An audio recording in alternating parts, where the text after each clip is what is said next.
À votre avis, ça fait quoi d'avoir un procès aux fesses? Et 2, et 3, et 10, et 100, et 1000, et 2000.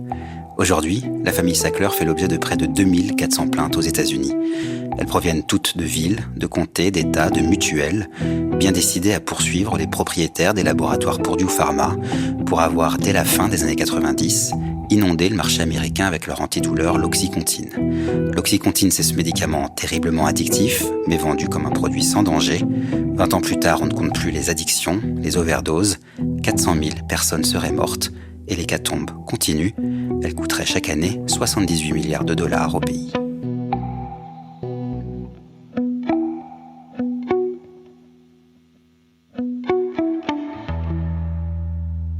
Would you state your name, please? Votre nom, s'il vous plaît. Richard Sackler. Combien d'argent Purdue Frederick, puis Purdue Pharma, a-t-il tiré de la vente de l'Oxycontin? Je ne sais pas.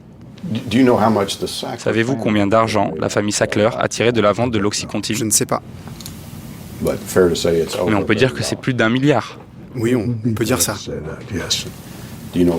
Savez-vous si c'est plus de 10 milliards? Je ne pense pas. Savez-vous si c'est plus de 5 milliards de dollars? Je ne sais pas. Alors Richard Sackler, c'est le neveu du patriarche Arthur, l'un des fondateurs de Purdue Pharma. Il a dirigé l'entreprise familiale pendant des années, mais là, dans cette vidéo, il ne se souvient apparemment plus de grand-chose. Le document est rare, il a mis des années à sortir dans la presse.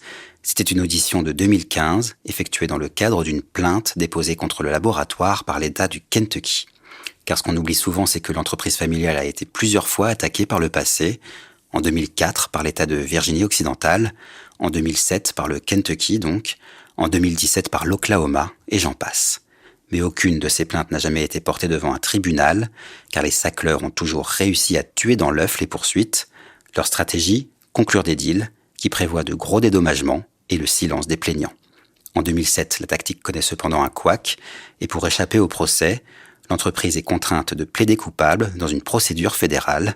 Elle doit payer une amende de 630 millions de dollars pour avoir trompé la confiance du public et des instances médicales en affirmant que l'Oxycontin était sans danger.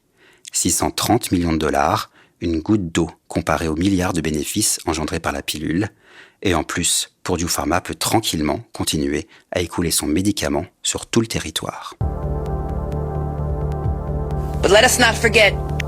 N'oublions pas les cerveaux, l'entreprise familiale derrière cette crise.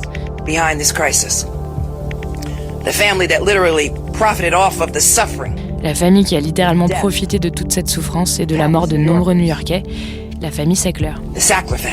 Les propriétaires de Purdue.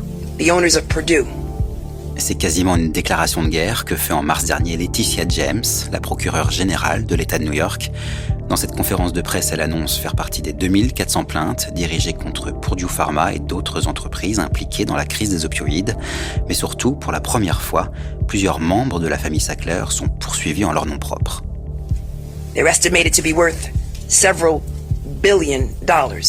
On estime leur fortune à plusieurs milliards de dollars. Plusieurs milliards. Et alors que Purdue vendait toujours plus d'opioïdes, la famille Sackler transférait toujours plus d'argent, encore et encore, vers des comptes personnels. Et alors que les plaintes s'accumulaient contre la famille Sackler et Purdue pour leur implication dans cette crise, ils ont continué à transférer des fonds vers des sociétés, et oui, des comptes offshore, afin d'échapper à de possibles saisies et être hors d'atteinte de l'État et de la police.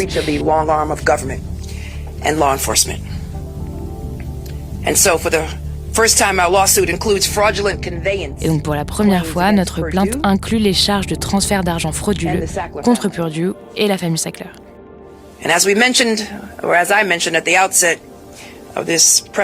Et comme je l'ai déjà mentionné en introduction de cette conférence de presse, 9 personnes meurent chaque jour dans l'État de New York. Et même si on ne peut pas ramener ces victimes, ce bureau porte plainte dans le but d'obtenir une réparation conséquente pour les problèmes que ces familles ont dû affronter.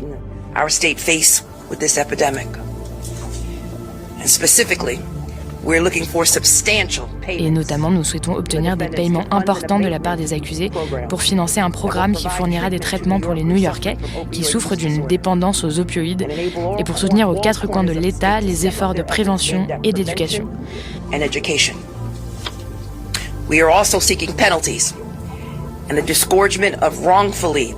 Nous attendons aussi des amendes et le reversement des bénéfices atteints frauduleusement, à la fois comme une sanction pour tout le mal déjà fait, mais aussi pour dissuader ces entreprises et tous les autres d'exploiter à l'avenir les New-Yorkais de cette manière. Of New Yorkers, this way again.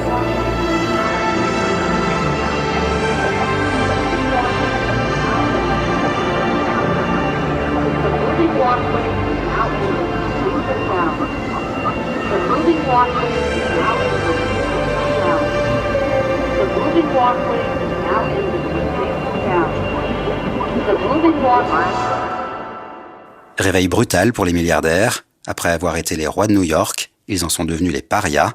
La presse les traque, les institutions culturelles prennent leur distance. Même la banque JP Morgan Chase, pas tout à fait des enfants de cœur, a décidé de couper les ponts avec la famille. David, le fils de Richard Sackler, a quitté son luxueux appartement de l'Upper East Side pour s'exiler en Floride, à Palm Beach, l'île des milliardaires. Les 2400 plaintes promettaient un procès monstre, à l'image des grands procès menés contre l'industrie du tabac dans les années 90. Beaucoup se réjouissaient déjà de voir les dirigeants de l'entreprise répondre enfin de leurs actes devant la justice, mais c'était mal connaître les Sackler. Il y a quelques semaines, surprise, ils ont sorti un nouveau joker de leur manche. Ce soir, des milliers de villes et plus de 20 États en discussion pour un accord qui pourrait voir le géant Purdue Pharma payer jusqu'à 12 milliards de dollars. Les milliardaires ont donc une nouvelle fois dégainé leur chéquier et proposé un méga deal aux plaignants. On parle de 12 milliards de dollars. Au pays de l'argent roi, rien de plus logique finalement. Mais c'est quand même un peu dépité que je suis allé demander des explications à Samuel Issacharoff, l'un des avocats qui a dessiné les contours de cet accord pour les plaignants. Il m'a reçu dans son bureau cossu de la New York University, en plein cœur de Manhattan, où il enseigne le droit.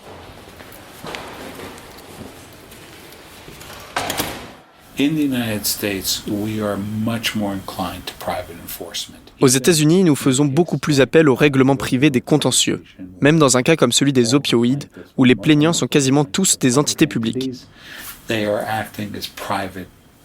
Dans les arbitrages, ils sont considérés comme des acteurs privés.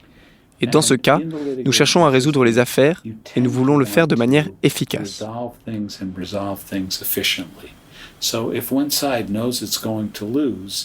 Donc si une partie sait qu'elle va perdre, c'est mieux qu'elle paye tout de suite ce à quoi elle va être condamnée, plutôt que d'aller au procès et de devoir payer les avocats, les dépenses liées au procès et ce genre de choses. Maintenant, toute la question est de savoir comment vous savez qu'un accusé est coupable et combien il risque de prendre. Nous avons un certain nombre d'outils pour mesurer cela. De plus en plus, nous faisons des sortes de mini-procès en avant-première, c'est-à-dire que des volets assez restreints d'une affaire énorme comme celle des opioïdes peuvent être jugés avant, comme vous le voyez parfois dans les épisodes de New York District ou dans n'importe quelle série américaine qui passe en France. Et donc, pour les opioïdes, il va bientôt y avoir un de ces pré-procès et cela aidera les parties à mieux comprendre ce qu'il se passera si l'affaire tout entière finit devant un tribunal et à combien pourraient se monter les indemnités. 12 milliards de dollars, est-ce vraiment ça, le prix de 400 000 vies? Pour tenter de me convaincre, Samuel Issacharoff me détaille les autres dispositions de l'accord. Le deal prévoit que Purdue se déclare en faillite.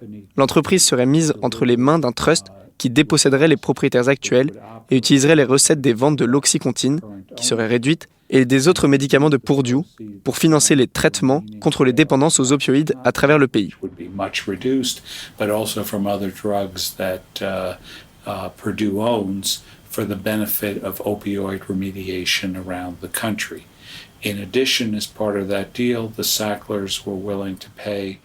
En plus de ça, le deal prévoit que les Sackler payent une certaine somme, de l'ordre de plusieurs milliards de dollars. Le chiffre exact n'a pas encore été arrêté.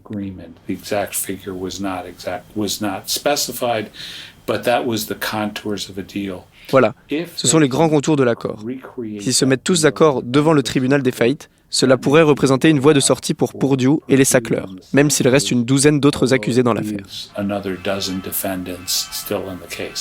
Certains plaignants comme l'État de New York ont d'ores et déjà annoncé qu'ils ne signeraient aucun deal, mais la justice, bizarrement, pourrait les y contraindre. C'est donc probablement comme cela que va finir cette histoire pour les Sackler. Pas de méga procès, pas de peine de prison, et toujours ce même leitmotiv, Purdue Pharma n'est pas responsable et a toujours fait le maximum pour éviter la crise. C'est ce qu'a répété en juin David Sackler dans une interview accordée au magazine Vanity Fair la seule donnée à ce jour à la presse.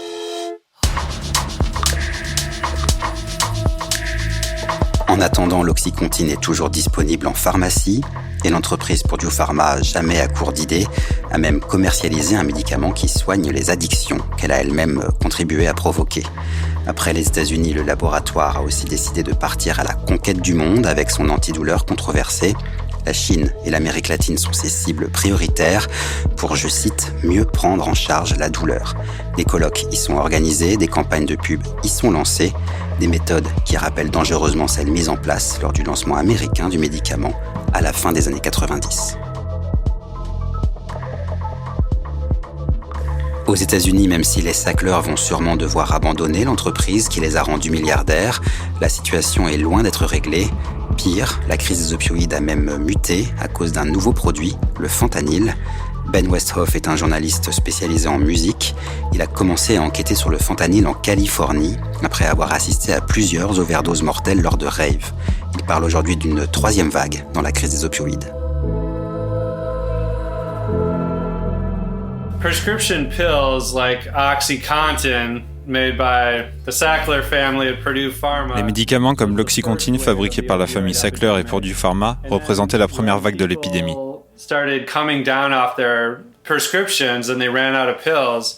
Ensuite, les patients ont commencé à ne plus avoir d'ordonnance et à manquer de médicaments, et ils se sont tournés vers l'héroïne qu'on trouve dans la rue. C'était la deuxième vague. Maintenant, il n'y a quasiment plus d'héroïne pure. Elle est toujours coupée au fentanyl. C'est ce qu'on appelle la troisième vague. La crise des pilules sur ordonnance a été le déclencheur pour tous les autres problèmes. L'héroïne existait avant, évidemment, mais ce n'était pas le problème que c'est aujourd'hui. Et sans héroïne, nous n'aurions pas ce grand problème qu'est le fentanyl, parce qu'en réalité, quasiment personne ne veut du fentanyl. C'est tout simplement rajouté à l'héroïne, à la cocaïne ou à la méthamphétamine.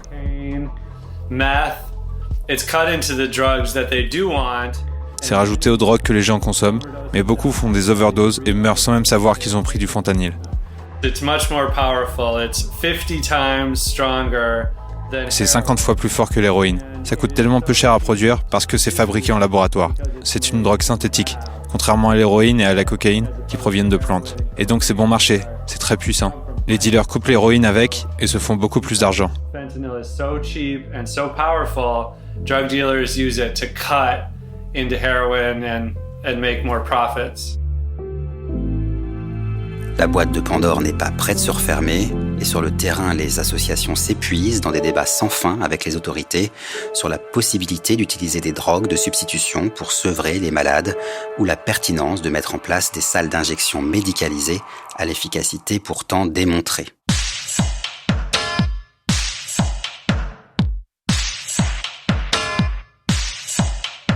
Au cours de cette enquête, je suis allé à Staten Island, l'un des arrondissements de New York les plus touchés par la crise des opioïdes. L'année dernière, 102 personnes y sont mortes suite à des overdoses. Le district est réputé pour sa population conservatrice et son ambiance pavillonnaire. Rien à voir avec l'agitation de Manhattan. On entend même des grillons dans la rue.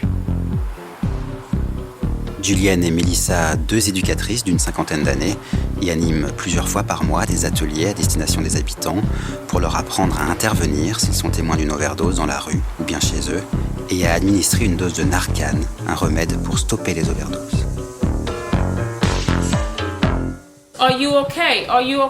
Ça va ? Vous m'entendez ?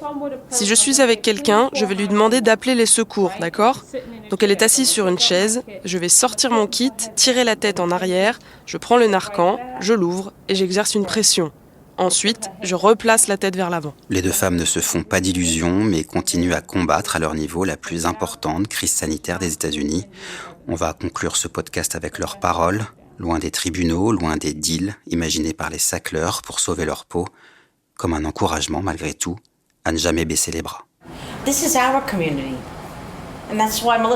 C'est notre communauté, et c'est pour cette raison que Melissa et moi faisons partie de cette initiative. Car ce sont nos communautés qui sont touchées, on le voit. Ça se passe ici, sous nos yeux. Avec Narcan, les chiffres montrent qu'il y a 37% d'overdoses mortelles en moins. Ça marche.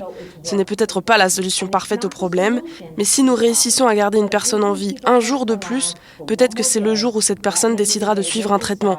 C'est pour ça que nous sommes là. And that's what we're in the field of here.